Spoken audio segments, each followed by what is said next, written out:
matrix panel, and I'm going to turn this over to you all fairly quickly, but I prepared just I'm going to jump right in with a couple of questions that I wanted to hear about from the panel about some trends in the last year, directions we're going.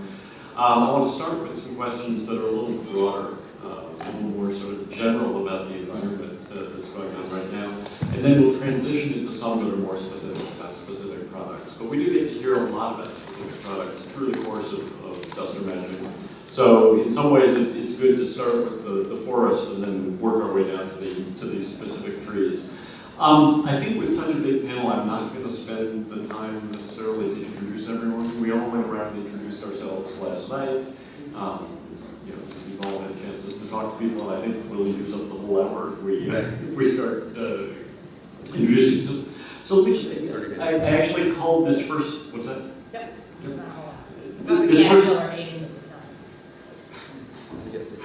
This first section of a couple of sort of general questions, I actually was calling the dating game, because one of the things that Play Collective, my company, has been looking at lately is something we call the Play Matrix, which is just a series of considerations, or a number of considerations that you have to look at anytime you design something new for kids. And one of the things we find is that a lot of the really interesting work or interesting questions happen around the corners of that, where two different things meet each other.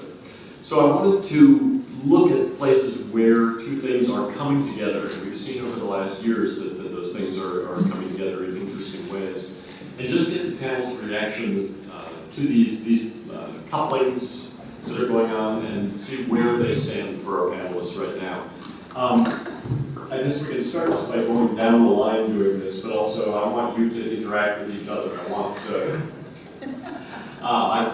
this to be as much a conversation as possible. We've seen in the last couple of years a lot more products designed to travel between school and home. Looking at the last year, what do you think are the most interesting uses of that space between school and home, bringing together the teacher and the parent? Do we have more mics, or should we just... I have one here. Okay.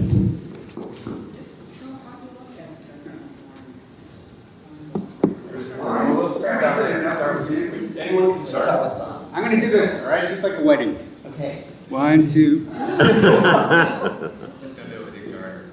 Let's start with the school.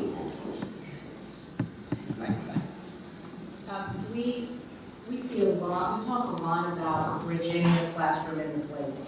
So whether or not in specific products, and Jayne may have other thoughts on this, but there are so many now that will apps, for example, that will go from the classroom and bring home that learning and bring it to the playroom. And one that we just saw early this morning, 7 Academy, thank you very much. Slice fractions, among others, and then I won't jump ahead to others, but there's so many ways to be able to do that so that it doesn't feel like homework, it doesn't feel like school. And I'm not talking about disguising learning or disguising lessons in an app, but really to give kids the understanding and the feeling and the opportunity to continue learning, whether it's in the classroom or on the playground.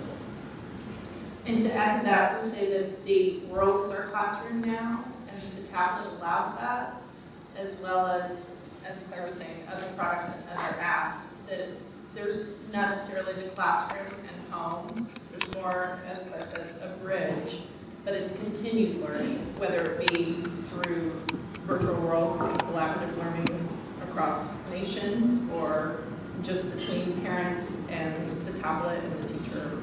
And can that bridge go both directions? Are we seeing things that start in the classroom and go home, and also things that start at home and I would say get yes. content in the classroom? Yes. And I think the other interesting thing is, and it's been true for a long time, but probably magnified now, that technology is a great equalizer because kids and parents are both idiots at it, in their own ways. Kids think they're really good at this and they're really not so good. And parents think they're really bad at it and they're really not so good. And teachers as well. So you've got this equalizer where you're all going into it on a somewhat level playing field. It's kind of magical for the first time. The boundaries of who's the leader and who knows more and who's controlling this is gone. And Which is actually really nice to hear, because for so long we've had that mantra of the kids are the smart ones and they're leading this, and there's a big difference between being facile with something, being willing to play with a tablet and not worry about breaking it, and actually being thoughtful and deep about it. So now if you're, as you're saying, everybody feels a little smart, a little dumb, Yeah. let's learn together. And the questions, the kids need that oversharing, some of the ethics, some of what is being done to me while I'm using this app, am I making a purchase or not? I mean, these are things that require adult guidance, where just the facility of the medium, I think kids are still needing. So it's pretty interesting to have this equal sandbox. I think one of the most exciting things is that you've opened up a whole new line of communication between the home and school.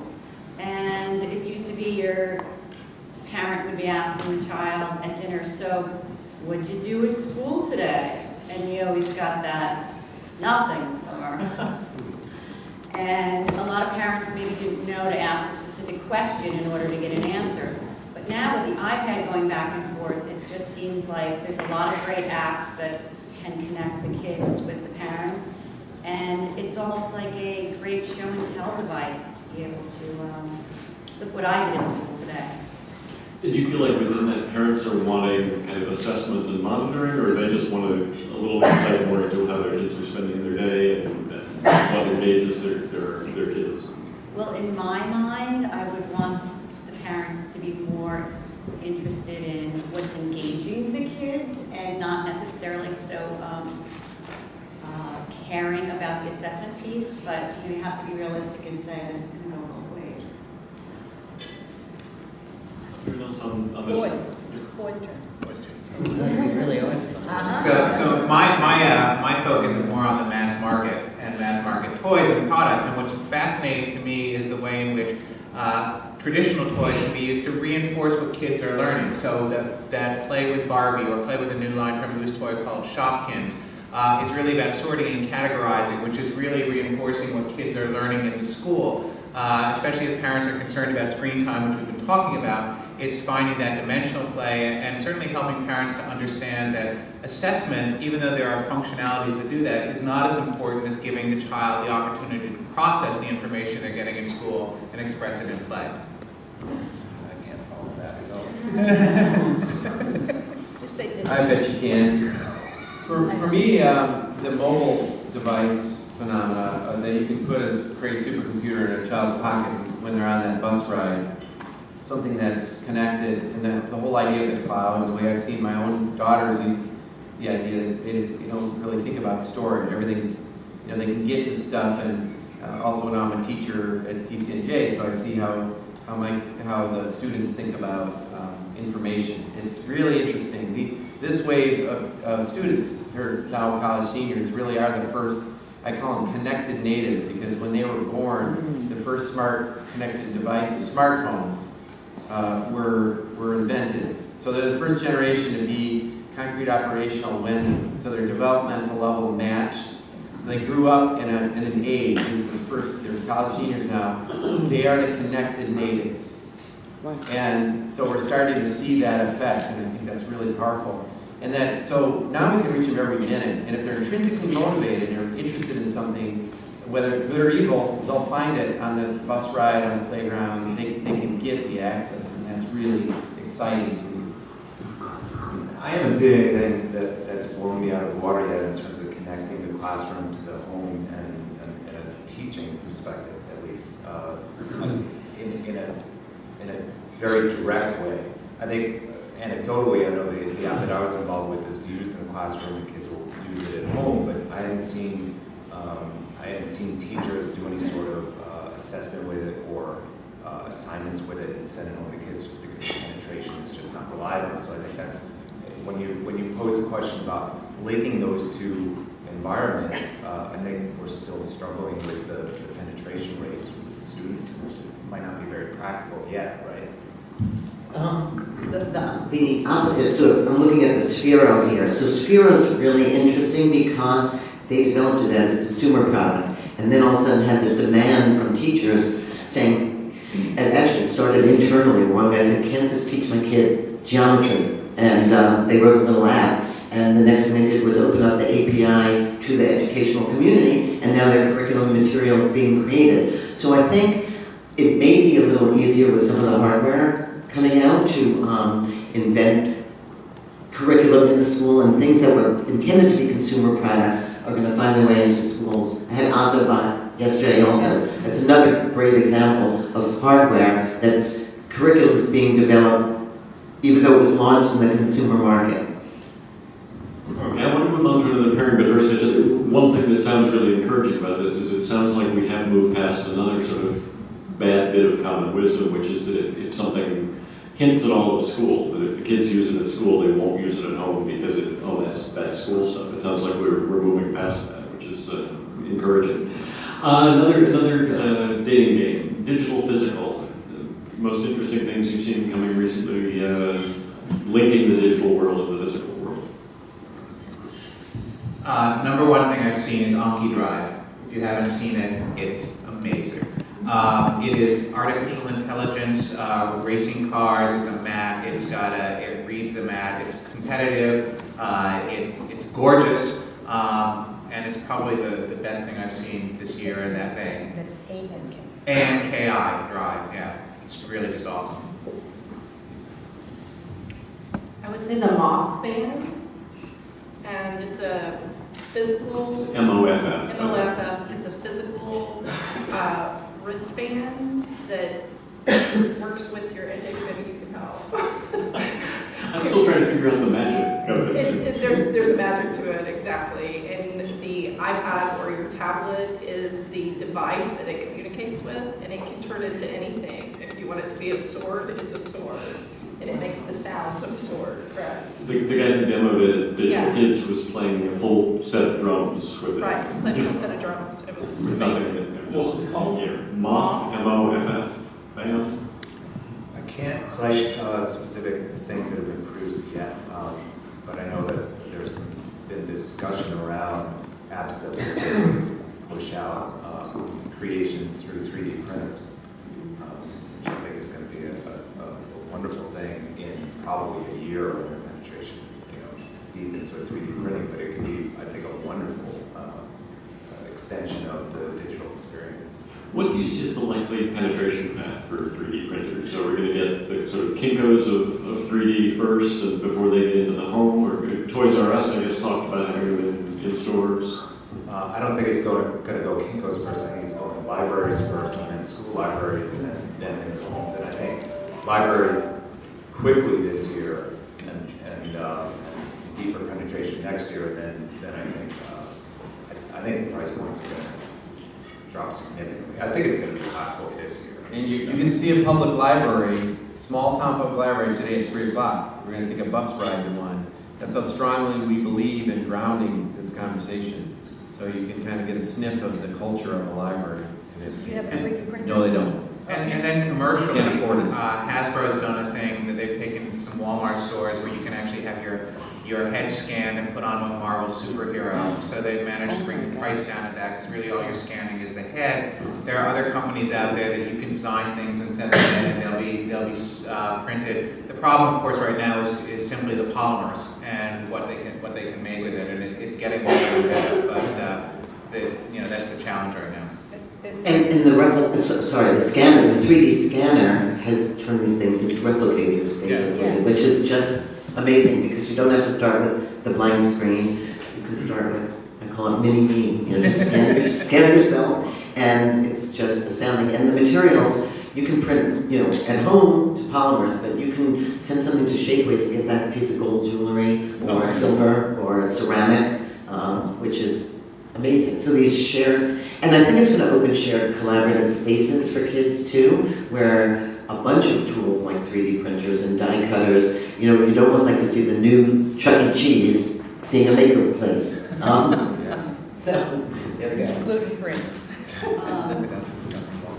Being a teacher, I'm really excited about seeing manipulatives back in the hands of kids, especially numbers and letters and concepts, and doing it in a fun, exploratory way. And I think that the whole thrust is just about to open up where it's going to be huge. I just see a lot of that going on, and I think the technology is keeping up with it. So I'm excited. The goggles through Oh, God. Oculus. No, I just want to go back, to this physical thing. So really, it's the mobile device that has enabled this, and if you think about it, sensors have been around for a long time, like you had them as a kid, little science kits with heat sensors and touch sensors and proximity sensors, but the fact that you can work with them in a mobile device now is opening up play patterns. You're going to see more bracelets that are going to let kids share charms, that's going to let them decide whether they want their bracelet to be a communicator or not, or a module that just shows when their friends have texted them. So you're going to see a lot of things come out this year in wearable form that are based on sensors and mobile phones or mobile screens. Which one do you want? Go on. For now, Mike. But I'll take it on. There was just a report that wearables are dropping off faster than you expected. Do you think are they still rising with kids? Are they still going to be popular with kids, or do you think that's going to? I wondered even a year ago how much people want their lives monitored. I believe kids like me are narcissists, and the more data that you can get, it's just so fascinating. I mean, you laugh. I mean, I do track my sleep and my steps, and I know that whoever, Misfit and Byrne, and they all track my sleep and steps too, but I'm good with that. I've learned a little bit about myself, and I think these kids are going to be fascinated. Wearables are a problem. You forget them, they get lost. I know there's this whole, if I wouldn't go back to the house for it, there's this whole philosophy now that you will go back to the house for your mobile phone or your headsets, but you won't go back for your wearable as a kid, and that's why they're leaving them. And I think that's going to go away. I think it just becomes habit. Waterproof is going to help, longer battery life is going to help, and lower price is going to help. These things are almost, they're sub $100 for a lot of them now, and I think kids are going to get just the biggest charge out of it. Did I take more steps than mom today? Did I sleep right? And become much more in touch with their environment. The problem with wearables is however that the Fitbit and things like that are starting to drop off because people got them, and it's like the exercise machine that becomes a clothes hanger in your bedroom. Ultimately, it hasn't caught on. You get something. So right now, it's trendy and fashionable. Leapfrog has done an interpretation of that, the Leap Band for little kids, which trades on the fashion of it. But I'm not sure that it's going to be something that parents are going to spend hundreds of dollars on right now. The Leap Band's $39.99, and kids feel cool. Yeah, I want to talk about I'm passing the VTech watch around, little tiny touchscreen versus the Leap Band. One I think is dust, and the other I think is closer to magic. And just because I saw kids fight over both of them, that's why the glass is broken on that. And you need some of those kids. And the thing about Which one do you think is dust? I think the Leap Band's dust. And the reason is because you have to plug it in, it's got the storage end, it's got steps. You have to have a computer for it to work. This doesn't. This just out of the box and it works. This has a touch screen, so you can swipe and change the skin. It makes all the things that we just talked about. And it also tells time quickly and easily. So it's a watch. It also has a camera. I guess they're different devices. One is they're more. They can't compare them per se, but I couldn't get the kids. I couldn't bribe them to use the Leap Band. Got some questions coming. But what age kids are you trying to have the Leap Band? Because it's 3 to 5 is the sweet spot for Leap Band. Yeah, maybe it was. There was a mix. There was a couple of different ages, but You've been holding on this mic the entire time. Yeah. I do love I love the Kitty Zoom watch. I mean, we had it in the office and everybody was wearing it, and we really enjoyed changing the faces. It's very kid centric. The thing about the Leap Band, I think it's on trend. I think they'll sell a lot of them. Is that really who needs to get a 3-year-old to be active? Right, I mean, that's really the ultimate question we have, it's mostly sit down. That was the problem we had. There you go. What was the second device? I got Leap Band, but what was the other one that? The VTech Kitty Zoom watch Oh, thanks. with a touchscreen. And Apple copied it. And I guess Samsung has one right now, and it's a trend that doesn't require you to do anything. It's a trend, you just slap it on and you're cool. It could be one of the catalysts that we saw with cameras, where the real device, like this is a Timex $25, you give this to a child and it's real. It has a stopwatch, lights up at night. You always have to watch how real, tools start to interact with the price points of the toys, which are, the bright colors and that kind of thing. And cameras, people got kind of burned by that. I think the tablet people are too. Yes, in the wearable space, I think we've seen the first kind of well-being tool kind of actually picked up, which is this kind of health monitor. And I think we're going to see things move more towards kind of specialized devices that have other things, doing other things for us than health monitor. An example of that is a device that's coming out of the Fluid Interfaces group in the Media Lab called the Finger Reader. It's a ring you put on that has a camera and it looks over your finger at what you're pointing at, and actually uses vision to look at the text that you're pointing at and reads it to you. So it was originally invented thinking about blind people, but it's now starting to be used to look at how it can be used during an educational experience or helping kids with disabilities during the learning process. I mean, kids are going to be looking at boogers all day long. Let me move on to one more pairing, and then we'll turn it over to the audience in general. And that is kids and parents. We're hearing a lot more in almost every field right now. Television, a lot more family programming, revivals of things that were popular in the kids shows that were popular in the 80s and 90s. It's kind of a nostalgia thing for kids and parents to watch together. Maker movement, things that parents and kids are doing together. What are each of you or all of you seeing in that space of families coming back together, either around technology or around play, around toys? Disney Infinity. Parents are, seriously, parents are playing it with the kids because it's not like, I love Skylanders also, the trap game's awesome, but the Infinity is, the parents already know the stories, they know the characters, they're getting involved, and it's a combination with the toy box, which just keeps getting better, the maker movement, the community, it's a really integrated experience for a family because these are the parents who grew up playing video games, so they don't come to it as alien, they come to it as, hey, let's all just sit around and play. So we used to sit around a board game, perhaps now the Disney Infinity thing is coming out. It's been a really happy surprise, by the way. It was very controversial internally because a lot of people at the company thought that it was, there was a debate, is it just going to be for kids? And it's actually been much older than they could have even hoped for. So that's been good. You're going to see a set at kids use at MediaTek, and Dan, the supervisor, he's at college age. Every time a new one comes out, he's like, I want that. I think I'm going to mention social media also, because I think the social media, in particular, I'll use Facebook as the example, are bringing whole new ways for families to interact that are negotiations, especially as your kids age. Are you going to friend them? Are they going to friend you? Are you going to friend your relatives, or you can keep them separate? There are all these amazing negotiations that are going on, but I think the bottom line is that families are communicating through these various mediums. And I'll use Facebook as an example, but whatever it is, Instagram, communications is near immediate for good or bad, near constant, and rules are developing that are age appropriate for that communication. And to add to that, your wearables and for security purposes. Yeah.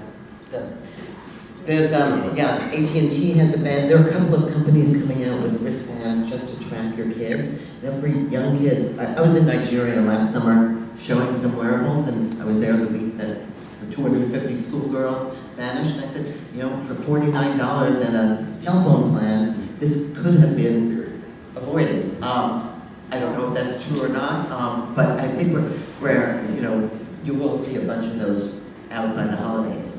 What's the age after which kids will no longer tolerate being tracked? Probably around 8.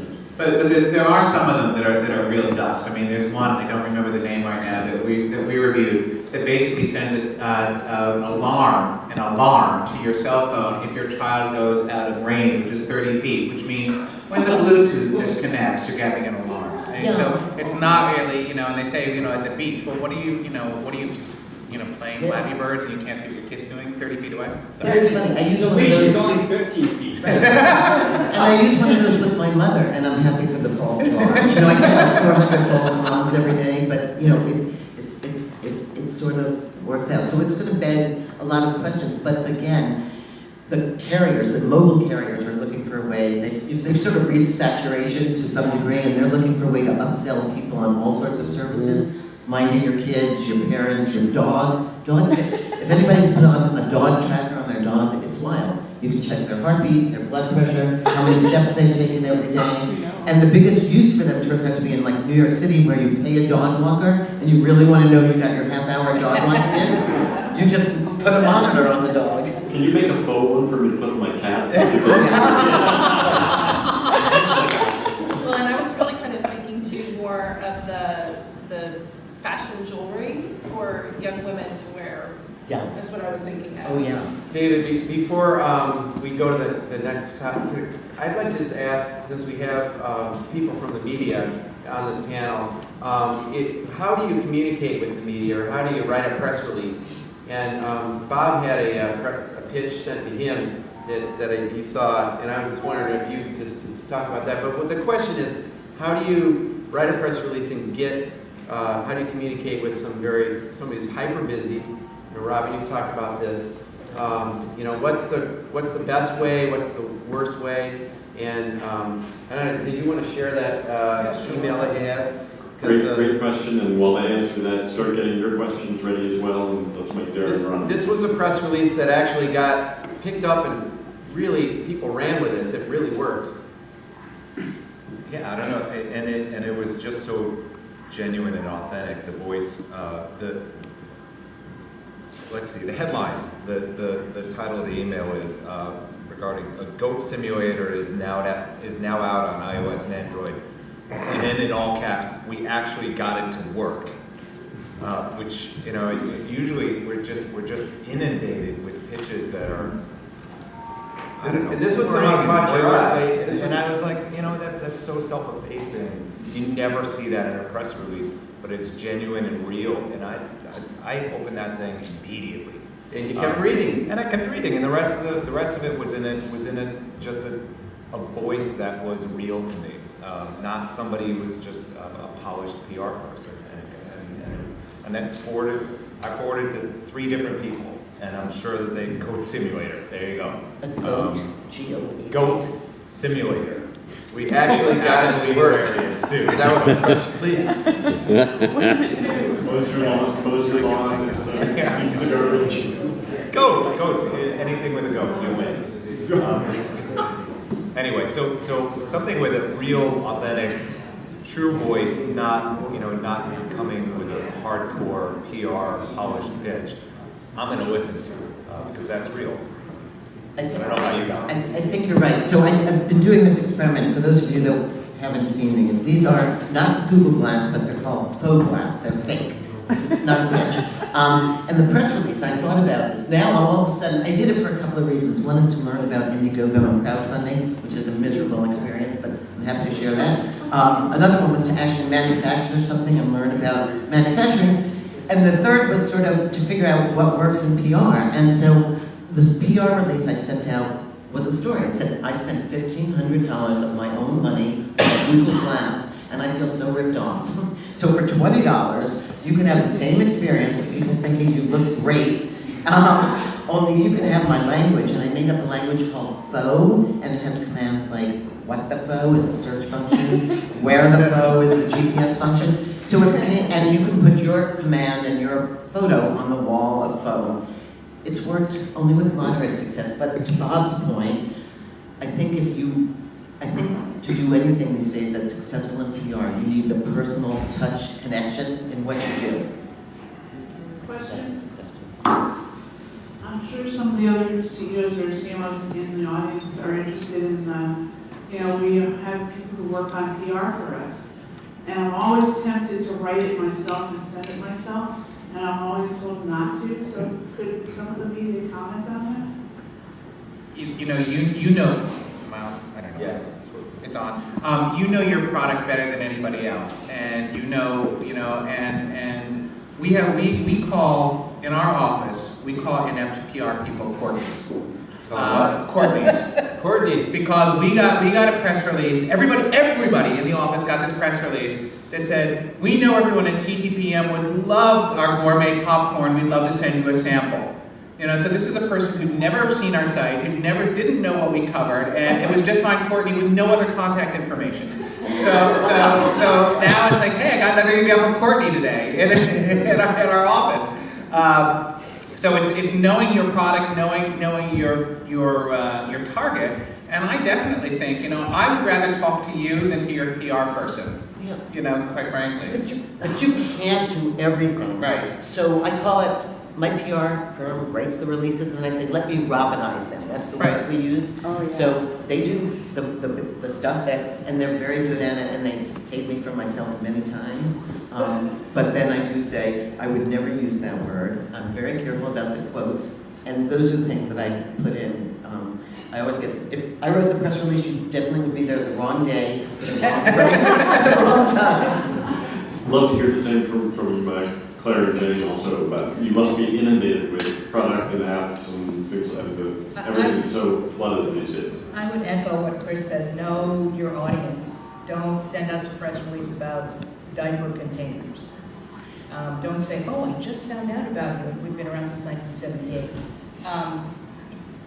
Just really, again, know your audience, know your product, and again, to echo what Robin and Bob and everyone here is saying, is that, yes, you do know your product better than anyone. And if you have to come up with a couple of standard lines that are typical of who you are and how you think, find a way to educate your PR folks about what that is. Because Beth, you probably wouldn't say, hi y'all, thanks for coming. You probably wouldn't say anything like that, but that's the equivalent to some of these press releases. And it has little or nothing to do with your company, your product, your essence, and there. You may add one sentence. Oh, one sentence. And when I do talk to your PR rep, and I do, I'm a big phone user. If I would rather pick up the phone and get something. But please don't Facebook friend me as soon as we get off the phone. I get that from so many PR reps. We use Facebook for the site. I use it to keep in touch with my nieces and nephews. So don't Facebook friend me right after I take your call. Good point. Good point. I just want to say we get inundated with emails, and a lot of them are more like a form letter, and they haven't done any research about our company, and it's an immediate turn off. When you do send that personalized, very short, sweet, to the point, I think you get a lot more of a response than this long-winded form letter that is at this point very antiquated. I think the one other thing, and I'm sure you guys have this problem, apps, from most of the press, how am I going to deal with this? I get, a finite number of words a week or a place, and, can I just devote it to an app? So something that you might find helpful in some cases, like I just wrote a piece on basal thermometers last week, and I think when the person pitched me, she gave me the 3 other competitors and a list of what they did, and I said, oh, this is kind of interesting. Let me, basal thermometers that talk to your iPhone. But she did a lot of the legwork for me. She sort of drew a picture of that world that I knew nothing about. I said, oh, it's intriguing. So you might, and I'm not saying it works all the time, but you might want to say, here's how we stack up to other apps, and here's a topic that nobody's talking about, whether it's fractions or, the new math or how we fit into the world at large. Just announcing your app, I think, is not enough. I think you need to tie in it. Make some news. Questions from you? Anybody out in the audience have something they want to ask the critics while you've got a chance? Any gripes? While they're thinking, shark jumpings in 2014. Any trends, game, features, whether game, app, product, that just have reached their peak and are gone now, or should be gone now?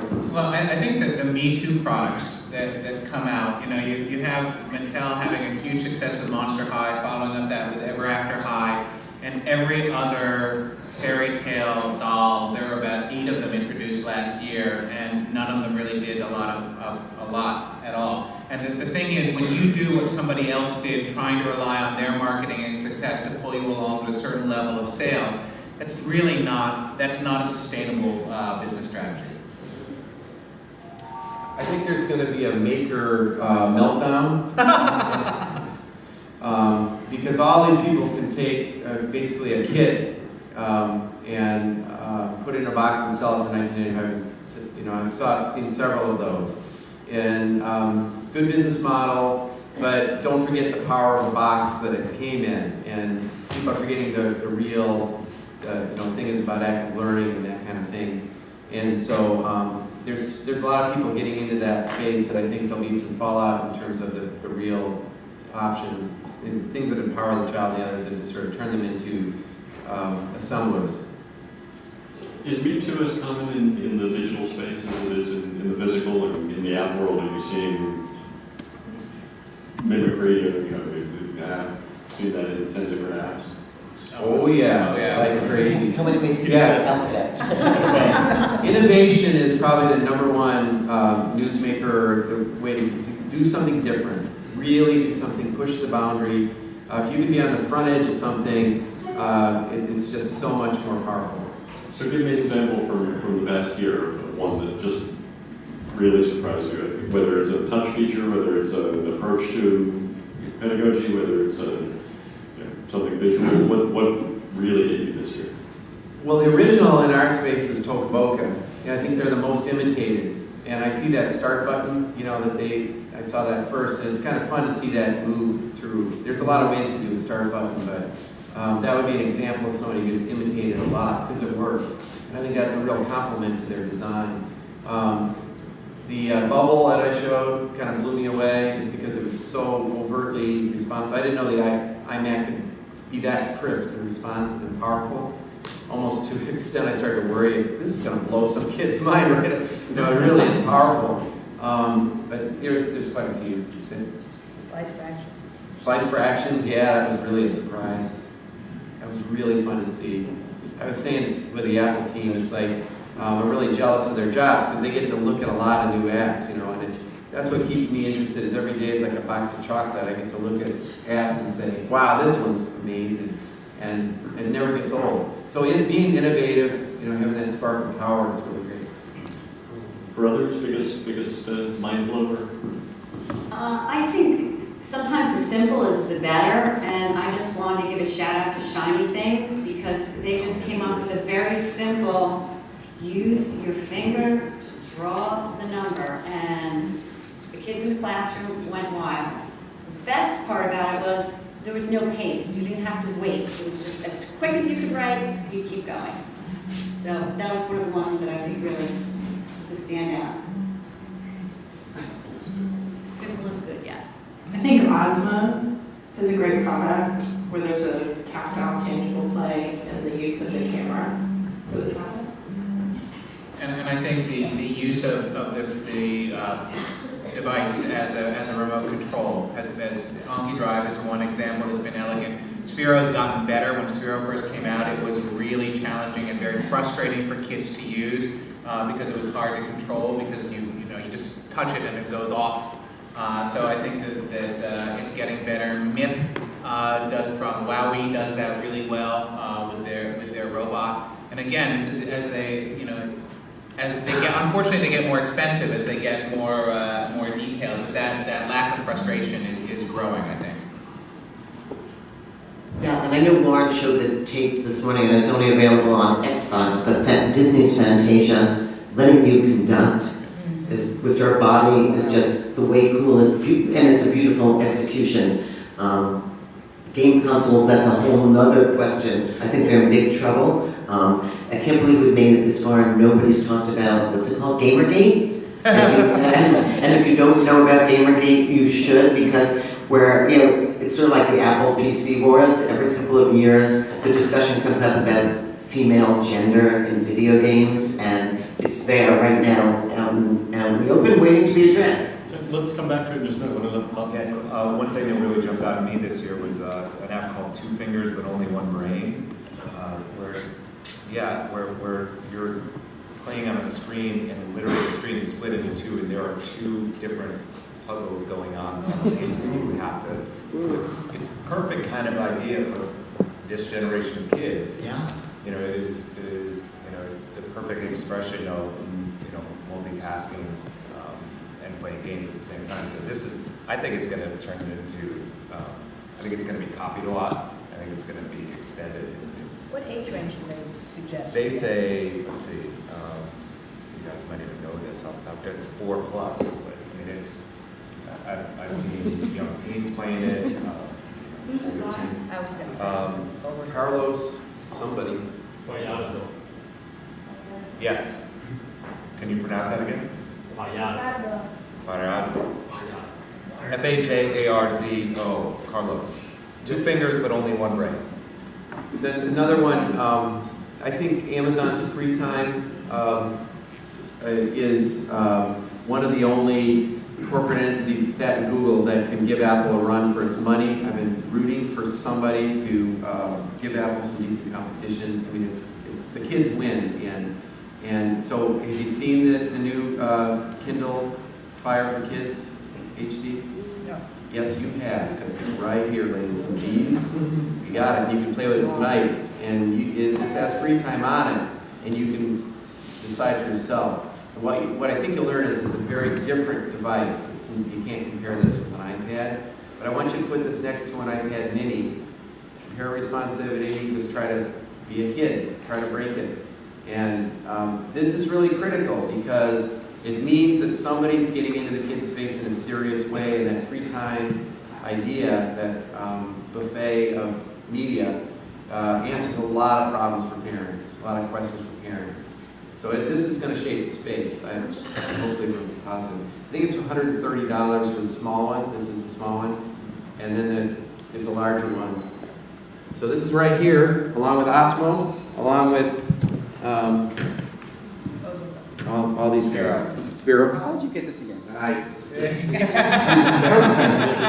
Take it out of the I gotta take another example. What apps work on that? That's the big question. That's a big question. A lot of movies and books. It's almost like it's different kind of media. There's enough apps, but Apple, there's 20 to 1 right now, quality apps. There's a lot of huge holes. There's a lot of huge holes, which is also an opportunity.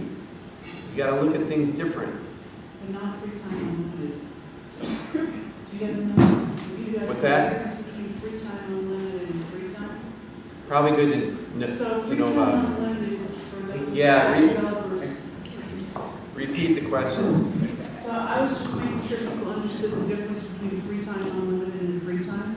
So free time unlimited is something you subscribe to, and it's a different business relationship between Amazon and the developer. They set the prices. Right. Free time is something you can download as a parent and put apps into and make them accessible for your kids. I'm advocating people tell their customers about free time and use it as a sort of docking station for all the cool stuff. I'm not necessarily advocating free time unlimited unless Amazon changes the way they deal with developers and lets them have more control over what happens, because nobody makes enough money in free time unlimited. But they can, if they use it properly, do really well with free time. Got a question? A lot of what I hear you talking about is directed towards the consumer. And we talk about education, but tell me if I'm wrong, but I don't see a lot directed at principals or owners or directors of daycares out there with technology. Tell me I'm wrong. You're wrong.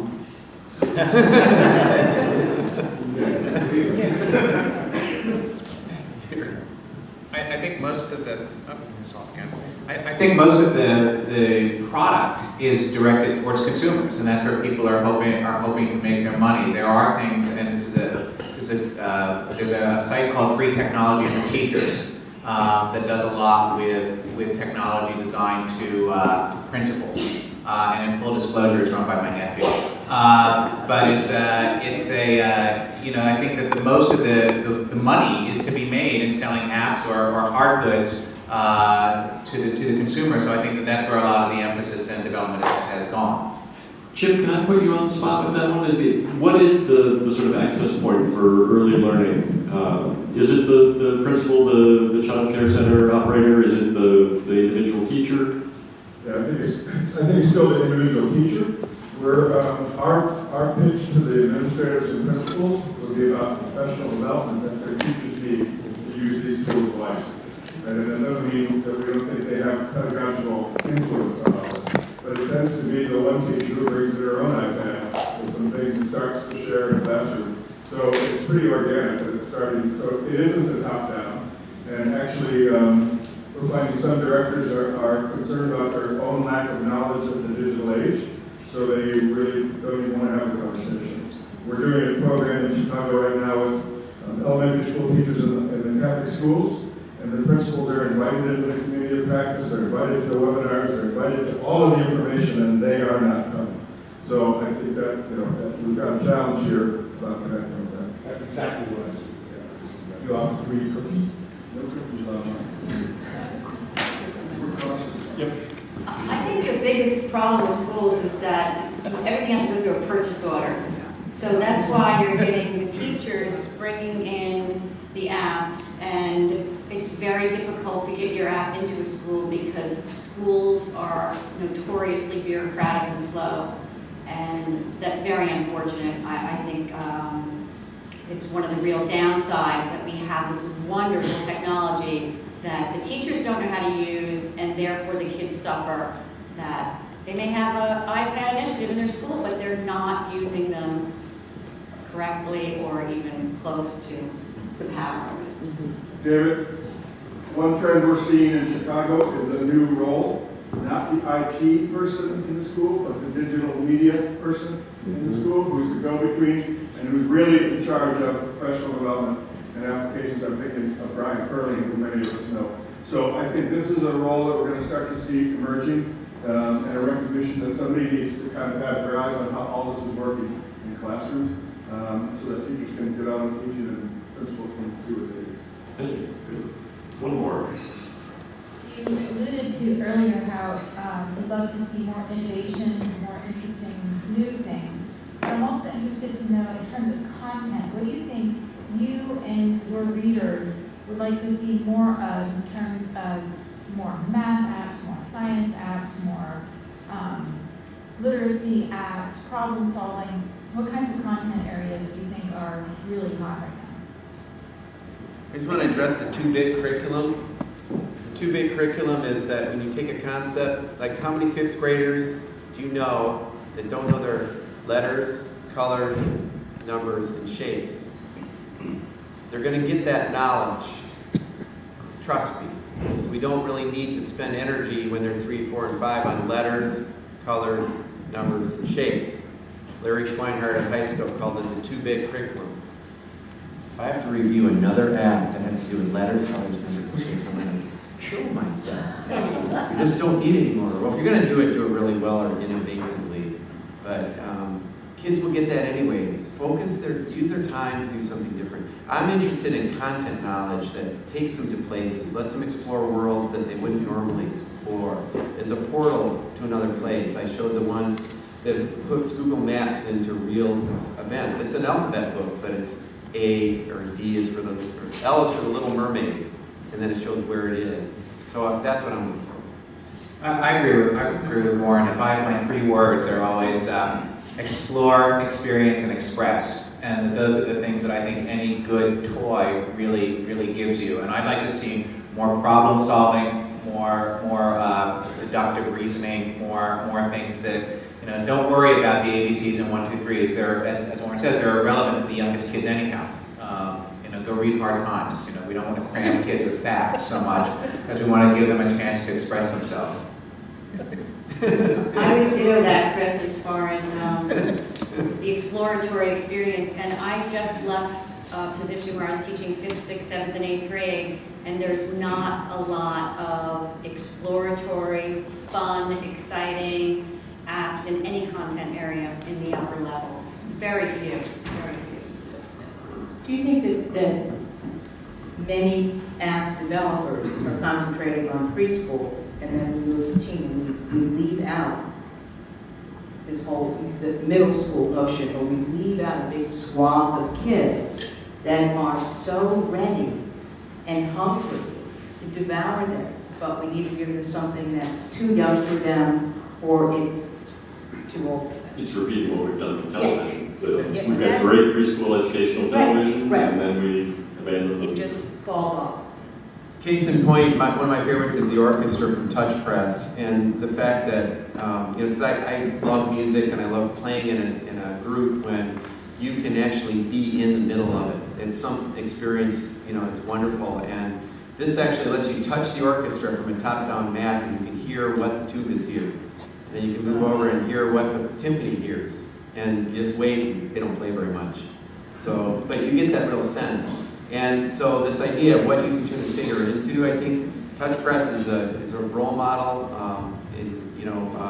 Teo Gray was here last year, told us how he did Disney animated. There's a lot of lessons to be learned, and he has some really good pointers. Another great video to watch is when Don Rowich came and talked about the Oregon Trail. There's a lot of really good lessons to be learned, and how they took a real abstract concept of U.S. history and turned it into, made kids active with it. We have come to the end of our time, and there was standing over my shoulder over there. I have to say, I think I have a vision of this Christmas based on something Robin said, when she was talking about the sort of being able to 3D print the mini-me and get it delivered as jewelry. I am imagining a whole lot of people opening packages and saying, you shouldn't have. Please thank our critics panel. They will be here throughout and forward.